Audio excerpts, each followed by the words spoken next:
हम आपके लिए लेकर आ गए हैं तमिल लैंग्वेज की हॉरर फैंटेसी फिल्म अगातिया की कहानी। चेरी की एडविन डुप्लेक्स बंगलो से होती है, जहाँ पे आज फिल्म की शूटिंग शुरू होनी है, इसीलिए सारी तैयारियां जोरों शोरों से चल रही है। अब दोस्तों इनको बंगलो के गराज में एक बहुत ही बड़ी पुराने जमाने की फोटो मिलती है, जो कि आधी जमीन में धसी होती है। अब टीम मेंबर आर्ट डायरेक्टर अगातिया को ये पियानो दिखाते हैं। वो पियानो पे धूल को फूंक कर उस पे लिखे चीजों को पढ़ता है और बताता है कि ये तो 18वीं सेंचुरी का एक पेरिस पियानो है, ये तो हमारी फिल्म के लिए बहुत ही अच्छा प्रॉप बन सकता है। फिर वो एक आदमी से कहता है कि इसको आराम से निकलवाओ, ध्यान रहे कि ये जरा भी डैमेज ना हो जाए। कुछ घंटों के बाद दोस्तों प्रोड्यूसर अगातिया को कॉल करता है, तो अगातिया कहता है कि अरे सर आप टेंशन मत लीजिए, मैं यहाँ पर सारी तैयारी कर रहा हूँ, कल से आप अपनी शूटिंग शुरू कर सकते हैं। तो प्रोड्यूसर कहता है कि नहीं, जहाँ तक काम हुआ है वहीं पे रोक दो, क्योंकि डायरेक्टर और हीरोइन शादी करके हनीमून मनाने भाग गए। ये सुनकर अगातिया को बड़ा बुरा लग जाता है, ये उसके करियर का पहला प्रोजेक्ट है और वो भी बंद पड़ गया, बताओ। ऊपर से इस फिल्म पर अगातिया ने 30 लाख रुपए भी अपने लगाए, जो कि डूब चुके हैं। अगातिया भी टेंशन में ही होता है दोस्तों, कि उसे समझ ही नहीं आता क्या करो। तभी वहाँ पे उसकी गर्लफ्रेंड वीना आ जाती है और खुशी खुशी बताती है कि तुमने जो प्रॉप लाने के लिए 50,000 रुपए दिए थे ना, उन पैसों के मैंने बहुत ही अच्छे अच्छे प्रॉप्स खरीद लिए हैं, 1 रुपया भी नहीं बचा।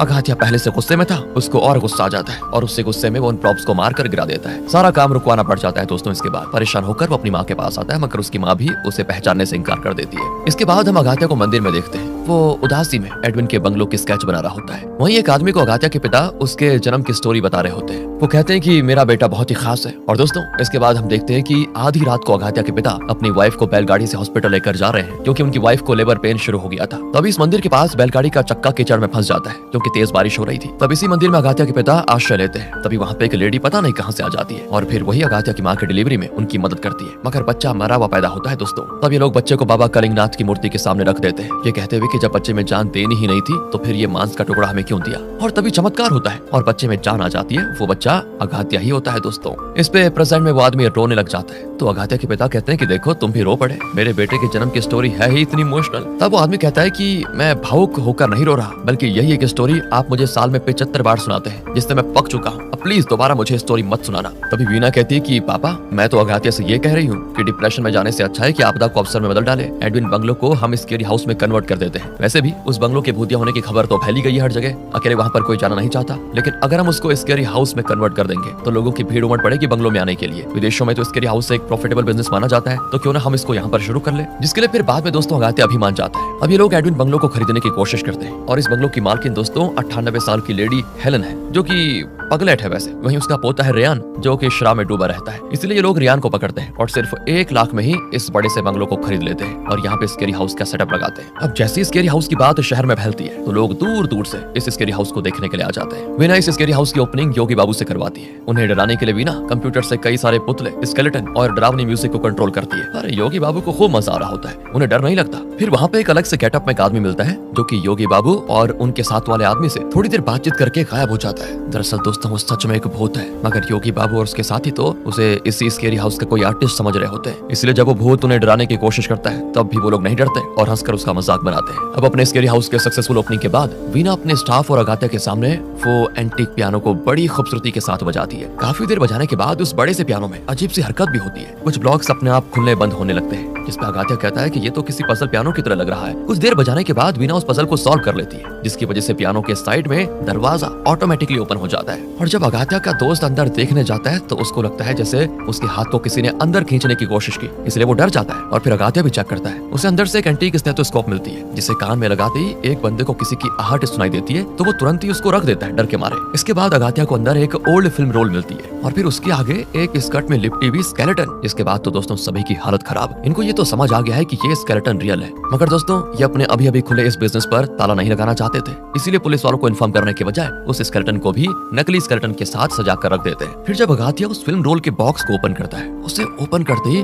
अगातिया को कुछ विजन्स आते हैं, जिसमें एक आदमी एक प्रिंसेस के साथ बहुत ही खूबसूरत सी जगह पर जा रहा है और अगातिया उन्हें हवा में लटका हुआ देख रहा है। ये चीजें अगातिया को समझ में नहीं आती कि मुझे क्यों दिख रही हैं। अगले दिन की बात है दोस्तों, वीना जब स्केरी हाउस को थोड़ा ढंग से सेटअप करती है, तभी उसे मिरर में एक व्हाइट घोस्ट चलता हुआ दिखता है और जब वो पीछे पलट कर देखती है तो वहाँ पर सिर्फ 2 ही white ghost as a prop रखे होते हैं, मतलब। मगर आईने में दोस्तों उसको 3 घोस्ट दिख रहे थे, जिससे वीना और डर जाती है। अब जब वो चेक करने जाती है इन तीनों में से कौन सा घोस्ट मूव कर रहा था, तो वो एक एक करके घोस्ट के पुतले पर रखी व्हाइट चादर को हटाना शुरू कर देती है। फिर जब वो तीसरे और आखिरी घोस्ट में से चादर हटाने वाली होती है, वहाँ पे अगाथिया एक घोस्ट मास्क लगाकर आ जाता है और वीना को फिर डरा देता है। वीना तो गुस्सा हो जाती है कि क्यों डराने पे लगे हुए हो मुझे, और कहती है इस तरह से कौन डराता है अगाथिया, क्या हो गया है तुम्हें। फिर वीना उसे घोस्ट डॉल के मूव करने वाली बात बताती है, मगर अगाथिया उसको उसका वहम कहकर टाल देता है। इसके बाद वो कुछ जुगाड़ बैठाता है और कल जो पियानो में से फिल्म रोल मिली थी ना, उसे प्ले करता है। और अब हम देखते हैं कि वो फिल्म रोल बनाने वाला डॉक्टर सिद्धार्थ था। आगे डॉक्टर सिद्धार्थ अपना परिचय देने के बाद कहता है, आज तारीख 12/12/1940 है और मैं सिद्ध मेडिसिन पे रिसर्च करने के लिए फ्रांस से इंडिया जा रहा हूँ। मुझे खासकर फ्रेंच प्राइम मिनिस्टर मैरी लेबोन ने यह काम सौंपा है। मैं अपने वतन 12 सालों के बाद लौट रहा हूँ। साथ ही मैंने अपनी लाइफ को वीडियो और डायरी के फॉर्म में डॉक्यूमेंट करना भी शुरू कर दिया है। इसके बाद पौंडीचेरी रेलवे स्टेशन पर उमर अब्दुल्ला नाम के एक पॉलिटिशियन सिद्धार्थ को रिसीव करने आते हैं। इसके बाद सिद्धार्थ को रास्ते में कई जगहों पे भारतीयों के आंदोलन होते हुए दिखते हैं, जो कि इंडिया के फ्रीडम की मांग कर रहे थे उस समय। साथ ही सिद्धार्थ को एक और अजीब चीज होती हुई दिखती है कि पौंडीचेरी में हर चीज एडविन डुप्लेक्स के नाम पर थी, चाहे फिर वो कोई बंगलो हो या रोड हो या स्टैचू। वो इस बारे में उमर अब्दुल्ला से पूछता है, तो वो भी कहता है कि देखिए, आप इतना समझ लीजिए कि जैसे जर्मनी में हिटलर एक तानाशाह था ना, वैसे ही पौंडीचेरी में एडविन डुप्लेक्स एक क्रूर तानाशाह है। वो एक मॉन्स्टर है जो कि बहुत ही ज्यादा रेसिस्ट है। वो जात और रंग के आधार पर लोगों से बहुत भेदभाव करता है। उसे इंडियंस को गुलाम की तरह ट्रीट करके बहुत मजा आता है। वो इंडियंस को देखना तक नहीं चाहता। वो जिंदा आदमियों की चमड़ी चाकू से काट कर हटा देता है। बताओ, वो तो एक ऐसा सनकी आदमी है जो भारतीय लोग बड़ी बुरी तरह से उसको झेल रहे हैं। अब शाम को उमर अब्दुल्ला सिद्धार्थ को एडविन की हैंडीकैप सिस्टर जैकलिन के बर्थडे पार्टी में लेकर जाता है। यहाँ वो सिद्धार्थ को एडविन से इंट्रोड्यूस भी करवाता है। और जब एडविन को पता चलता है कि सिद्धार्थ को प्राइम मिनिस्टर ने यहाँ भेजा, तो एडविन को उससे जलन होती है कि इस इंडियन को प्राइम मिनिस्टर इतना प्रायोरिटी क्यों दे रहे हैं। वहीं सिद्धार्थ एडविन के असिस्टेंट मुनीम जी से पूछता है, दोस्तों अभी जो ये मुनीम है ना, यही प्रेजेंट में भूत बना हुआ है, और भी होंगे लेकिन ये भी है, ओके। तो सिद्धार्थ मुनीम जी से पूछता है कि जैकलिन व्हीलचेयर पर क्यों है। तो मुनीम जी बताते हैं कि जब जैकलिन 16 साल की थी तो उसका कार एक्सीडेंट हो गया था। उसी एक्सीडेंट में जैकलिन का हाथ पैर पैरालाइज हो गया। एडविन ने कई सारे डॉक्टर को दिखाया, मगर कोई फायदा ही नहीं हुआ। तब सिद्धार्थ एडविन से कहता है कि आप मुझे 48 घंटे दीजिए, मैं आपकी बहन को उसके पैरों पे खड़ा करवा दूंगा। तो एडविन कहता है कि चलो दिए तुम्हें 48 घंटे, लेकिन अगर तुम नाकामयाब हुए तो इसका अंजाम सही नहीं होगा। सिद्धार्थ कहता है कि ठीक है, लेकिन अगर मैं कामयाब रहा तो आपको इंडियंस पे अत्याचार करना बंद करना होगा। एडविन राजी हो जाता है इसके लिए। केक कटिंग के बाद जब एडविन और उसका परिवार डिनर के लिए डाइनिंग टेबल पे बैठे होते हैं, तो वहाँ पे एक स्टाफ जैकलिन को खाना खिलाने जाता है। तब सिद्धार्थ बीच में टोक देता है और काफी कड़वी बातें कहता है कि इतनी सुंदर और हट्टी कट्टी लड़की को दूसरों के हाथों से खाना अच्छा नहीं लगता। अपने हाथ नहीं है क्या, चलो अपने हाथों से खाओ जैसे बाकी सभी खा रहे हैं। ये सुनकर सभी हैरान। वहीं ये सारी बातें जैकलिन को हर्ट कर जाती है। वो कहती है ठीक है, मैं खुद से खाने की कोशिश करूंगी। फिर वो चम्मच उठाकर खुद से खाना तो चाहती है दोस्तों, लेकिन इसी दौरान उसके हाथों में असहनीय दर्द भी होता है, मतलब बहुत ज्यादा। जैकलिन की आंखों से आंसू निकलते हैं, मगर वो हार नहीं मानती और आखिरकार इतना दर्द सहकर वो अपने हाथों से खा ही लेती है। और ये देखकर सभी उसके लिए तालियां बजाते हैं। तब सिद्धार्थ कहता है कि जैकलिन, आज सभी ने ये रियलाइज कर लिया है कि तुम कोई हैंडीकैप नहीं बल्कि नॉर्मल लड़की हो। आज सही मायने में तुम्हारा जन्म हुआ है और कल से सुबह 5:30 बजे बाद तुम्हारी ट्रेनिंग शुरू होगी। फिर क्या था दोस्तों, सिद्धार्थ को तो एडविन ने पहले ही परमिशन दे रखी थी, इसलिए सिद्धार्थ जैकलिन के बेडरूम में घुसकर सुबह 5 बजे उसको जगा देता है। इसके बाद तो वो जैकलिन के सारे नौकर को भगाकर जैकलिन को वॉशरूम में लॉक कर देता है और कहता है कि खुद से ब्रश वगैरह करो। इसके बाद से जैकलिन सिद्धार्थ से चिढ़ भी जाती है। उसके हाथों में जब दर्द होता है तो सिद्धार्थ उसके हाथों की मसाज भी करता है।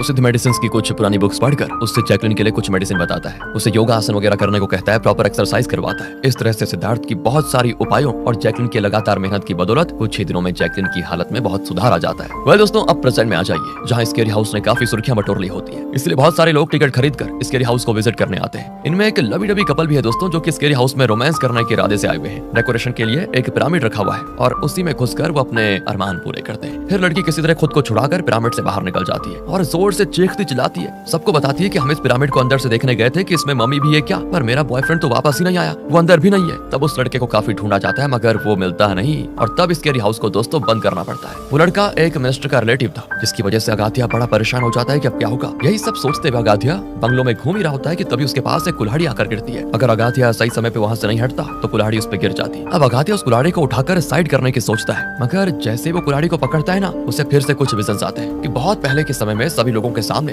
एक आदमी को फांसी दी जा रही थी। फिर जैसे अगाथिया उस कुल्हाड़ी को हटाता है तो उसे वहाँ पे एक सीक्रेट दरवाजा दिखता है दोस्तों, जो कि बंगलों के बेसमेंट में खुल जाता है। एंड बेसमेंट में उसको एक बॉक्स दिखता है, जिसे खोलने पे उसके अंदर ढेर सारे इंसानी खोपड़ी निकलती है, जिससे अगाथिया की तो मतलब क्या बोले हालत ऐसी हो जाती है। उसे अपने आगे पीछे किसी के होने का एहसास भी होता है और पीछे पलटने पे उसे कोई नहीं दिखता, पर हाँ, उसे सीलिंग पे वही लड़का छुपा हुआ दिखता है जो कि पिरामिड से मिसिंग हो गया था। वो अचानक जमीन पे आ गिरता है, साथ ही वो जख्मी भी होता है और अगाथिया को पीछे देखने का इशारा करता है तो पीछे उसे वीना दिखाई देती है दोस्तों, जो कि फ्रेंच लैंग्वेज में कुछ बड़बड़ा रही है और फिर वो इंग्लिश में कहती है गेट आउट। अगाथिया कहता है मैं तो नहीं जा रहा और तब वीना के अंदर से जैकलिन की आत्मा कहती है ये जगह बहुत ही खतरनाक है, जितनी जल्दी हो सके यहाँ से निकल जाओ। इसके बाद जैकलिन की आत्मा वीना की बॉडी से निकल जाती है। फिर अगाथिया अपने आदमियों को बुलाता है और मिनिस्टर के रिलेटिव उस लड़के का इलाज वगैरह करके उसे उसके घर पहुंचा देते हैं। फिर वो वीना को बताता है कि कैसे तुम्हारी बॉडी को जैकलिन ने यूज किया और हमें इस जगह को छोड़ने के लिए वार्न किया, क्यों पर साथ ही तुम्हारे पास ये डायरी भी मिली। और इसके बाद ये दोनों उस डायरी को खोलकर पढ़ने लगते हैं, जिससे इनको पता चलता है कि ये डायरी सिद्धार्थ की है। तो आइए दोस्तों देखते हैं 1940 में और क्या क्या हुआ था। जब सिद्धार्थ ने जैकलिन का इलाज करके उसको पैरालाइज से मुक्ति दिला दी,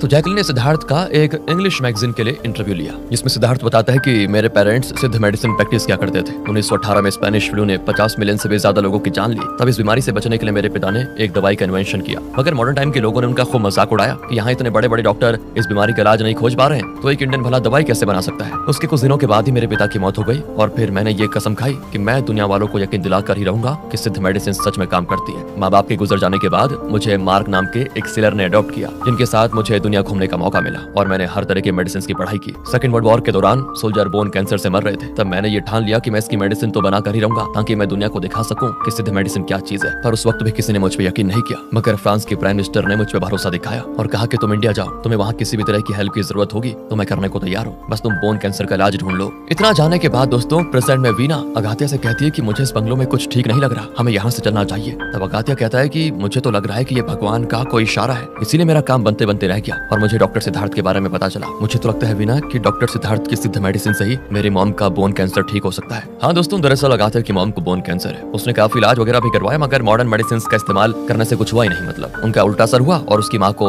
मेमोरी लॉस हो गया। इसी वजह से वो अपने बेटे को भी पहचान नहीं पाती। तो अब किसी तरह अगाथिया डॉक्टर सिद्धार्थ की मेडिसिन हासिल करने के बारे में बात करता है। तभी फिर से महल में दोस्तों पैरानॉर्मल एक्टिविटी शुरू हो जाती है। जैकलिन की आत्मा आकर कहती है कि उस मेडिसिन के बारे में यहाँ बात मत करो। भैया को डॉक्टर सिद्धार्थ और उसके मेडिसिन के नाम से गुस्सा आ जाता है। तभी वहाँ पे एडविन की आत्मा भी आ जाती है दोस्तों, जो कि हंटर से मारकर अगाथिया और वीना को अपने बंगलों से बाहर कर देती है। तभी अगाथिया को उसके डैड का फोन आता है और वो बताते हैं कि तुम्हारी माँ की तबीयत ज्यादा खराब हो गई है, हम उन्हें हॉस्पिटल लेकर गए। इसके बाद अगाथिया और वीना भी तुरंत हॉस्पिटल पहुंच जाते हैं और वहाँ उनकी इस बिगड़ी हुई हालत को देखकर दोनों बड़े दुखी भी। अगाथिया को अपनी माँ की बचपन की याद आ जाती है कि कैसे उसकी माँ बहुत ही सुंदर और सुशील हुआ करती थी। उनके घने काले लंबे बाल थे जो कि अब कीमोथेरेपी की वजह से झड़ चुके हैं। अगाथिया की माँ अपने घर परिवार का कितना अच्छे से ख्याल रखती थी, मगर अब तो उनको ये भी नहीं पता कि वो खुद कौन है। उनकी मेमोरी इतनी ज्यादा खराब हो गई है। अगाथिया भी अपने आंखों के आंसू पोंछकर इस जमाने के एक सिद्ध मेडिसिन के संत के पास जाता है। उनके पास तो इसका इलाज नहीं होता, मगर जब अगाथिया उनसे पूछता है कि क्या हम 1940 में बने सिद्ध मेडिसिन को यूज कर सकते हैं अभी, तो वो संत कहते हैं कि अंग्रेजी दवाइयों की एक्सपायरी डेट होती है, मगर सिद्ध मेडिसिन तो नेचर का एक दूसरा नाम है, उसमें समय का कोई प्रभाव नहीं पड़ता, इसलिए वो मेडिसिन चाहे कितनी भी पुरानी क्यों ना हो उसे यूज किया जा सकता है। ये जानने के बाद भी अगाथिया अपने दोस्तों के साथ पहुंच जाता है इस बंगलों की मालकिन लेडी हेलन के पास। वो जब अगाथिया को देखती है तो डर के मारे चिल्लाने लगती है कि ये तुम हो और बेहोश हो जाती है, जिस वजह से अगाथिया को खाली हाथ ही घर लौटना पड़ता है। कुछ देर के बाद वहाँ पे लेडी हेलन का पोता जो शराबी भी है, जिसका नाम रियान है, वो आता है। तो वो अगाथिया को वार्न कर देता है कि खबरदार जो तुमने दोबारा मेरी दादी को परेशान किया दो, ये लो पेटी, इसी में जो है सो है और हमारे पास उस जमाने का और कुछ भी नहीं है, समझे। अगाथिया उस पेटी को चेक करता है दोस्तों, मगर उसमें कोई भी काम की चीज नहीं आती। फिर न्यूज से पता चलता है कि आज रात ग्रहों का एक खास योग बन रहा है, जो कि 80 सालों के बाद ही बन रहा है। 8 ग्रह आज एक स्ट्रेट लाइन में आने वाले हैं। अगाथिया एक बार फिर वो पेटी चेक करता है और इस बार उसे उसमें वॉइस सिलेंडर मिलती है, जिसे पुराने जमाने में लोग वॉइस रिकॉर्ड करने के लिए यूज करते थे। उसे अगाथिया प्ले करता है और सीन होता है पास्ट में शिफ्ट, जब सिद्धार्थ कुछ लोगों को बता रहा था कि आज रात 8 ग्रहों का एक सिद्ध लाइन में आना बहुत अच्छा संयोग बन रहा है, ये बहुत ही चमत्कारी मुहूर्त होने वाला है। और अब तक में दोस्तों सिद्धार्थ अपने उस काम में भी जुट चुका था जिसके लिए प्राइम मिनिस्टर ने उसको इंडिया भेजा था। वो बोन कैंसर की दवाई बनाने में जुट जाता है। इस काम में जैकलिन बहुत ही इंटरेस्टेड होती है, इसलिए वो भी हर टाइम सिद्धार्थ के साथ ही रहती है। और जब एडविन को पता चलता है कि सिद्धार्थ ने कई सारी मेडिसिन बना ली है सिद्ध विद्या की मदद से, तो वो सिद्धार्थ का बहुत मजाक भी उड़ाता है और कहता है ये जड़ी बूटी भला किस काम की चीज है, ये कचड़ा है, फेंक दो इसको। मगर दोस्तों एक दिन एडविन एक हाथी को ऐसे ही अपने मजे के लिए शूट कर रहा होता है, तो उसका निशाना चूक जाता है और वो हाथी फिर तो गुस्से में एडविन को कुचलकर मारने के लिए दौड़ता है। तो बीच में सिद्धार्थ आ जाता है और हाथी को तुरंत शांत करवा देता है, बताओ। जिससे जब एडविन उसका शुक्र अदा करता है कि आपने जान बचा ली मेरी, तब सिद्धार्थ एक जड़ी बूटी दिखाकर कहता है कि ये तो इसका कमाल था। इसको देखते ही हाथी शांत हो जाते हैं। तब से दोस्तों एडविन को सिद्धार्थ की जड़ी बूटी वाली दवाइयों पर यकीन हो जाता है और वो सिद्धार्थ को अपना भाई मानने लगता है। अब तो उसके महल में सिद्धार्थ का आना जाना लगा ही रहता है। दोनों अच्छे दोस्त की तरह काफी टाइम साथ में रहते हैं। एडविन भी अब इंडियंस पे उतना अत्याचार नहीं करता। दूसरी ओर सिद्धार्थ और जैकलिन की जो नजदीकी है ना, वो भी बढ़ जाती है। दोनों एक दूसरे से प्यार करते हैं। अब एक दिन जब जंगल में सिद्धार्थ उसे अपनी फीलिंग्स बताने के लिए जाता है, तो वहाँ पे अचानक स्वतंत्रता सेनानी नानाजी आकर अपनी कुल्हाड़ी से जैकलिन पे हमला कर देते हैं। मगर वो तो सही वक्त पे उस कुल्हाड़ी को पकड़कर सिद्धार्थ जैकलिन को घायल होने से बचा लेता है। इसके बाद नानाजी के कुछ लोग लड़ने के लिए भी आ जाते हैं, तो सिद्धार्थ उन सब की पिटाई करके हालत खराब कर देता है उनकी। दरअसल उनको थोड़ी पता पता था कि जैकलिन एक अच्छी इंसान है। उनके मन में तो हर विदेशी के लिए नफरत भरी पड़ी थी, पर अब तो उनकी सिद्धार्थ के हाथों पिटाई हो गई। फिर सिद्धार्थ उन्हें बैठाकर जैकलिन की पर्सनालिटी के बारे में बताता है, जिसके बाद वो घायल स्वतंत्रता सेनानियों को अपनी सिद्ध विद्या वाली मेडिसिन से इलाज भी करता है। कुछ दिन बीतते हैं और तब तक सिद्धार्थ बोन कैंसर की दवाई भी बना लेता है। अब वो ये खबर देने के लिए प्राइम मिनिस्टर मैरी से मिलने के लिए फ्रांस जाने वाला था, मगर उससे पहले ही वो जैकलिन को अपनी फीलिंग्स बताने की सोचता है, जो कि उसने एक वॉइस रिकॉर्डर की मदद से रिकॉर्ड किया था। तो एक दिन बालकनी पे सिद्धार्थ जैकलिन की आंखों में पट्टी बांधकर अपनी वॉइस रिकॉर्डिंग सुनाने के लिए बैठा होता है। तभी सिद्धार्थ से मिलने एडविन आ जाता है और उसी वक्त नसीब से नाना जी भी बालकनी पे चढ़कर सिद्धार्थ को गोली मार देते हैं। ये देखकर तो एडविन जैकलिन को कहता है कि जल्दी स्टाफ को बुलाओ ताकि सिद्धार्थ का इलाज हो सके, मगर सिद्धार्थ की तो दोस्तों वहीं पे गोली लगने से मौत हो गई थी। प्रेजेंट में ये सारी बात जानकर अगाथिया, वीना और उनका एक फ्रेंड हैरान हो जाते हैं और डिस्कस करने लगते हैं कि नाना जी एक फ्रीडम फाइटर थे, उन्होंने सिद्धार्थ को क्यों मारा? क्या वो इस बात का बदला लेना चाहते थे क्या? सिद्धार्थ विदेशियों के साथ उठता बैठता है। तभी पीछे से लेडी हेलन की आवाज आती है दोस्तों। वो कहती है, नहीं, नाना जी ने सिद्धार्थ को नहीं मारा था, बल्कि मेरे पति एडविन ने ही सिद्धार्थ को गोली मारकर ये हल्ला कर दिया कि नाना जी बालकनी से सिद्धार्थ को गोली मारकर भाग चुके हैं। सिद्धार्थ जैकलिन को उस समय सच्चाई ना बता दे, इसी वजह से एडविन ने जैकलिन को लोगों को बुलाने के लिए भेज दिया और खुद वहीं पे रुककर सिद्धार्थ से कन्फेस किया था कि मैं तुम्हें कभी भी अपना दोस्त या भाई नहीं मानता था। ये सब दिखावा तो मैंने तुम्हारा ट्रस्ट हासिल करने के लिए किया था। अब तो तुमने बोन कैंसर की दवा भी बना ली, मगर एक इंडियन ने बोन कैंसर की दवा बनाई, ये बात मैं दुनिया के सामने कभी नहीं आने दूंगा, बल्कि मैं तो इतिहास के पन्नों में अपना नाम अमर करवाऊंगा, ये लिखवा कर कि मैंने उस मेडिसिन को इन्वेंट किया है।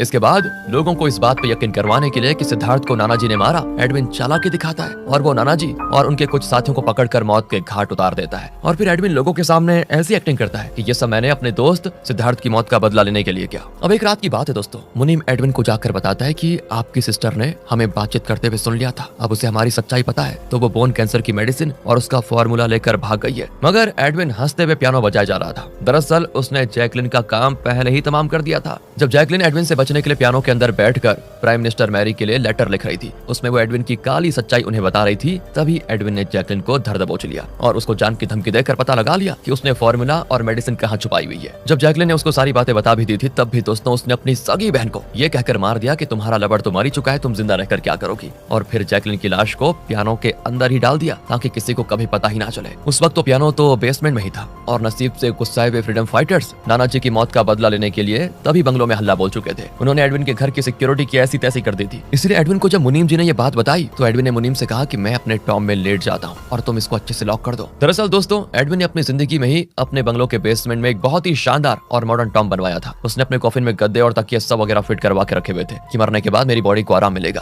तो नाना जी की बहादुर सेना के डर से एडविन जिंदा ही टॉम में दुबक जाता है, पर बेसमेंट तक भी फ्रीडम फाइटर्स पहुंच जाते हैं। वहीं मुनीम भी छुपा हुआ था, मगर वो उसे भी मार देते हैं। अब एडविन तो उनको कहीं नहीं मिलता क्योंकि उन्हें टॉम की सीक्रेट के बारे में पता ही नहीं था। और हाँ दोस्तों, वो टॉम में ऐसा सेटअप है ना कि उसे बाहर से ही खोला जा सकता है। और अब एडविन अपने टॉम में कैद हो चुका है, जहाँ फिर वो भूख प्यास की वजह से तड़प तड़प कर फाइनली मर जाता है। साथ ही एडविन फॉर्मूला और मेडिसिन दोनों अपने साथ अपनी कब्र में ही छिपाने के मकसद से लेकर गया था, तो वो भी वहीं पड़ा का पड़ा रह गया। उस रात फ्रीडम फाइटर्स ने एडविन के घर के सारे लोगों को मौत के घाट उतार दिया। सिर्फ लेडी हेलन ही बच पाई क्योंकि वो अपने घर से फरार हो गई थी जान बचाने के लिए, जिसके बाद फिर हेलन ने एक इंडियन से शादी कर ली। अब ये सारी बात जानने के बाद अगाथिया जाता है सीधा बंगलो पे, वो भी अपने फ्रेंड और गर्लफ्रेंड के साथ। वहाँ वो एडविन के टॉम को तोड़ने की बहुत कोशिश करता है, मगर वो टॉम तो टूटने का नाम ही नहीं लेता। तो वो अपना थोड़ा दिमाग लगाता है और टॉम को अनलॉक करने का पजल सॉल्व कर लेता है। दीवार पर एक मोटी सी चेन होती है जिसपे अगाथिया, वीना और उसका फ्रेंड अटक जाते हैं, तो वो टॉम अनलॉक होता है। अब वो शुभ मुहूर्त चल रहा है दोस्तों, जब 8 ग्रह एक ही स्ट्रेट लाइन पे आ जाएंगे। इस वक्त सारी बुरी ताकतें उतनी प्रभावशाली नहीं होंगी, इसलिए टॉम तो खुल जाता है। पर जैसे ही वो एडविन के कंकाल के हाथों से वो फॉर्मूला और मेडिसिन लेने की कोशिश करते हैं, तो वो शुभ मुहूर्त खत्म हो जाता है और एडविन की आत्मा उठ खड़ी होती है। वो अगाथिया को मारने पीटने लगती है। तब इन्हें बचाने के लिए डॉक्टर सिद्धार्थ की दोस्तों आत्मा आ जाती है वहाँ पर, जिसके बाद एडविन और सिद्धार्थ दोनों की आत्माओं के बीच घमासान लड़ाई होती है। तभी अगाथिया की आत्मा भी उसकी बॉडी से निकल जाती है और यहाँ पर हमको ये भी पता चलता है कि नाना जी कोई और नहीं बल्कि अगाथिया का ही पास्ट लाइफ था।